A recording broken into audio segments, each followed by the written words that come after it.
And we begin tonight with Bradley Rotter, who is a San Francisco-based venture investor who's been investing in future trends, I call it, over the last 30 years. And now he's focused on Homeland Security with his company, which he serves as chairman, AirPatrol Corporation, whose security products are used by governments and enterprises. I want to get to that. I began my career on Wall Street and then gravitated to Chicago, where I traded on the floor of the Chicago Board of Trade. You were on the floor? On the floor. Grown men yelling, kicking, yes. Screaming, shoving, and spitting on each other. It's true, though. It was quite fun. That's why I wanted to do this. I want my viewers to know that you live here in San Francisco. You're a resident here. You're active here, and yet you're one of the major figures in the industry. Although you say you're going out at least in that industry, but now you come and make another decision to go into Homeland Security. And you would not make that decision unless you saw that, quite frankly, it's an opportunity and also a need that needs to be filled. You must have made that decision. Yes. I was thinking along those lines, of course, before September 11th. September 11th obviously changed everything. I think we have real issues when it comes to Homeland Security, and many others, of course.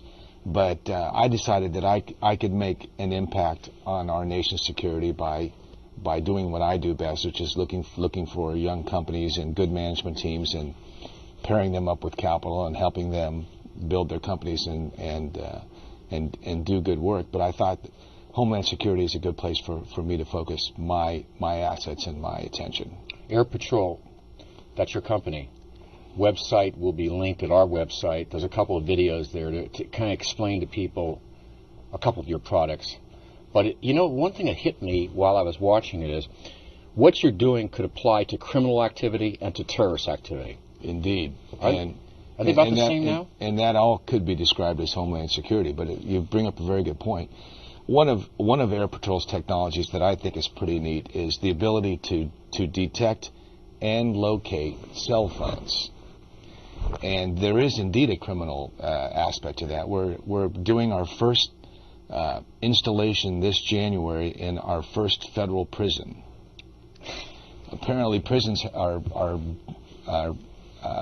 plagued now with contraband cell phones being snuck into the prison. If a prisoner can get a hold of his cell phone, he can manage his gangs or have witnesses disappear. Yeah. And it's an incredibly important problem. One prison did a surprise check and found 40 cell phones inside the prison walls.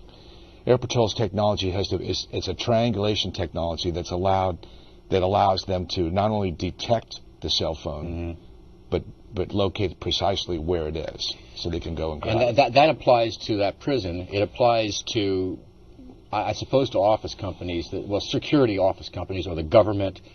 High-risk, sensitive material, you know where every cell phone is.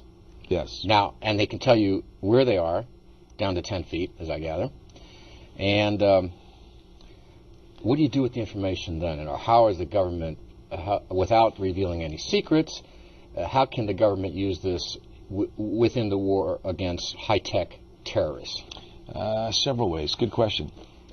Cell phones have been banned now in most secure facilities in the United States government. I see. The reason is that they're cameras. Yeah. They can take a picture of a secret document and email it out of the room, and then they don't have to hide the documents in their pants leg like Sandy Berger did. Yes. More importantly, this device is probably the best trigger ever developed for improvised explosive devices and the like. Most of the improvised explosive devices in Iraq are being triggered by cell phones. And the cell phone is inside the bomb mechanism. Yeah, and you know how they do it? They take off the back of the phone and hook the electric wires to the buzzer of the phone, the vibrator.